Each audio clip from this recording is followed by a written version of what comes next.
আসলে টি-20 বিশ্বকাপে ভারতের বিপক্ষে ম্যাচ বয়কটের সিদ্ধান্ত নিয়েছে পাকিস্তান। সরকারের সঙ্গে আলোচনা করে এমন সিদ্ধান্ত জানিয়েছে পাকিস্তান ক্রিকেট বোর্ড। এমন কঠিন সিদ্ধান্ত কাঁপিয়ে দিয়েছে পুরো ক্রিকেট বিশ্বকে। পাকিস্তানের এমন সিদ্ধান্ত নিয়ে কি বলছে বিসিসিআই, বিস্তারিত জানাচ্ছেন রিশাম সাহাব। আসন্ন টি-20 বিশ্বকাপে পাকিস্তান ক্রিকেট দল অংশ নিলেও চিরপ্রতিদ্বন্দ্বী ভারতের বিপক্ষে ম্যাচটি তারা বয়কট করবে। এ নিয়ে ক্রিকেট বিশ্বে চলছে তোলপাড়। পাকিস্তান সরকার তাদের এক পোস্টে জানায়, আগামী 15 ফেব্রুয়ারি গ্রুপ পর্বে ভারতের বিপক্ষে ম্যাচে তাদের দল মাঠে নামবে না। নিরাপত্তা ইস্যুতে বাংলাদেশের পাশে আইসিসি না থাকার প্রতিবাদেই পাকিস্তানের এমন সিদ্ধান্ত। আইসিসি তাদের এক বিবৃতিতে জানায়, পাকিস্তান যদি বিশ্বকাপে বেছে বেছে কিছু ম্যাচে অংশ নেয় তবে সেটি টুর্নামেন্টের মূল চেতনা ও মর্যাদাকে ক্ষুণ্ণ করবে। তারা পাকিস্তান সরকারের সিদ্ধান্তের কথা শুনেছে এবং পাকিস্তান ক্রিকেট বোর্ডের আনুষ্ঠানিক চিঠির অপেক্ষায় আছে। পাকিস্তানের বয়কট ইস্যু নিয়ে বিসিসিআই এতদিন চুপ থাকলেও অবশেষে মুখ খুলেছে তারা। এই বিষয়ে আইসিসির অবস্থানের সাথে একাত্মতা প্রকাশ করেছে ভারতীয় ক্রিকেট বোর্ড। বিসিসিআইয়ের সহসভাপতি রাজীব শুক্লা বলছেন, আইসিসি একটি বড় বিবৃতি দিয়েছে। তারা খেলোয়াড় সুলভ আচরণের কথা বলেছে। আমরা আইসিসির সাথে পুরোপুরি একমত।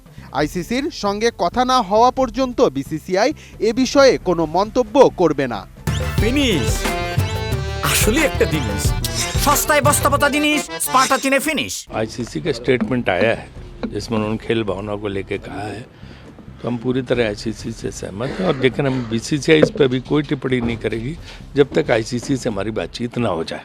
পাকিস্তানের ম্যাচ বয়কট নিয়ে আইসিসি জরুরি এক সভা ডেকেছে বলে জানিয়েছে পাকিস্তান ও ভারতের সংবাদ মাধ্যমগুলো। ভার্চুয়ালি অনুষ্ঠিত এই সভায় বাংলাদেশ, পাকিস্তান সহ উপস্থিত থাকবে অন্যান্য সদস্য দেশগুলো। ভারতীয় গণমাধ্যম বলছে, পাকিস্তানকে টি-20 বিশ্বকাপ থেকে নিষিদ্ধ করার মতো সিদ্ধান্ত আসতে পারে জয়শার নেতৃত্বাধীন বোর্ড থেকে।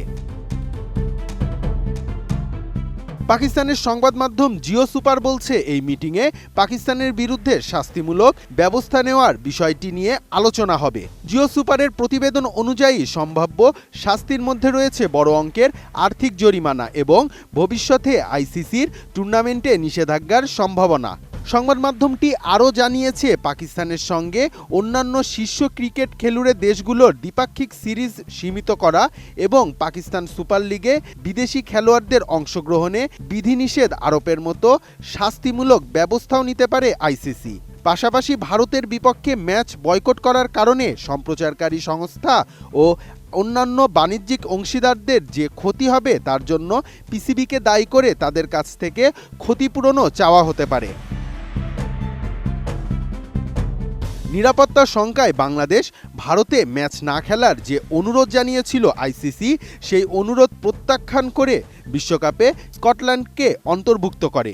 সেই সিদ্ধান্তের প্রতিবাদে পাকিস্তান বাংলাদেশের পাশে দাঁড়িয়ে ঘোষণা দেয় ভারত ম্যাচ বয়কটের। অন্যান্য দেশগুলো বাংলাদেশের যৌক্তিক দাবির পাশে ভারতের প্রভাবে পাশে দাঁড়াতে পারেনি, কিন্তু পাকিস্তানের এমন সাহসী অবস্থানে নড়ে চড়ে বসেছে আইসিসি। পাকিস্তানের দেখানো পথে অন্যান্য সদস্য দেশগুলো যদি এখন আইসিসির সভাতে ভারতের প্রভাবের বিরুদ্ধে কথা বলে, তাহলে লাভবান হবে বিশ্ব ক্রিকেটের ভবিষ্যৎ। রিশাম সাহাব, এটিএন নিউজ।